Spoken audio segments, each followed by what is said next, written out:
Hanapin mo si Ella. Bakit po? Ano po nangyari? Patrick, buntis si Ella.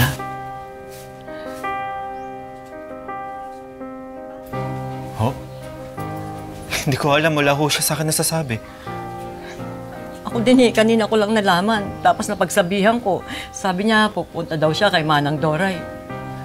Baka doon siya pumunta. Patrick, iuwi mo sa akin, anak ko. Ibalik mo sa akin si Ella.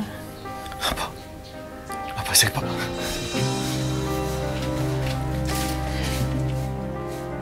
Nung nalaman mo na nabuntis ka na, anong agad na pumasok sa isip mo? Pumasok po sa isip ko, Tita Mel, na baka po, baka po kasi maging kagaya ko po yung magiging baby ko. So, syempre po, ayoko rin po na maranasan ng anak ko kung ano po yung mga pinagdaanan ko noon. Bully or mga masasakit na bagay. Syempre po, Tita Mel, ayoko po maranasan yun ng anak ko. Madali lang yan. Hihilutin ko lang itong tiyan mo hanggang madurog ko yung laman sa loob. Ganyan. Ano pong mangyayari sa akin? Huwag ka mag-alala. Dugo pa lang yan. Mga ilang araw lang duduguin ka para ka lang nireregla. At kapag hindi nakuha sa isang hilutan, uulitin natin. Okay ba? Sige na. Miga ka na para maumpisahan na natin.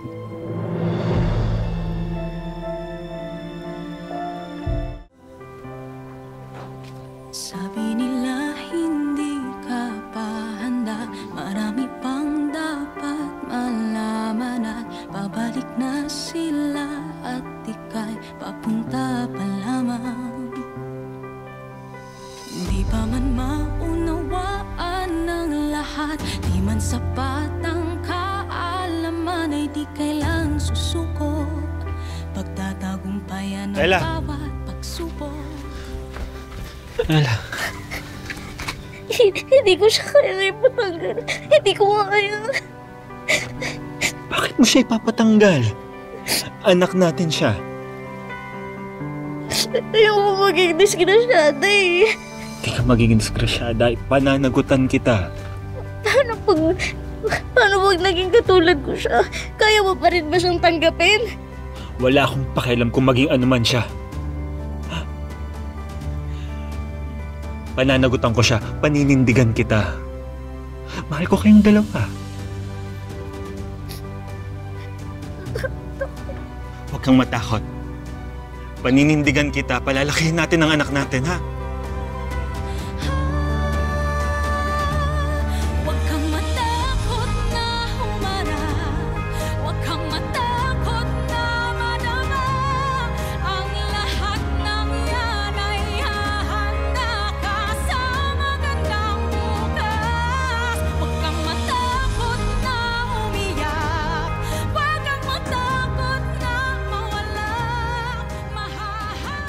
Payo ninyo sa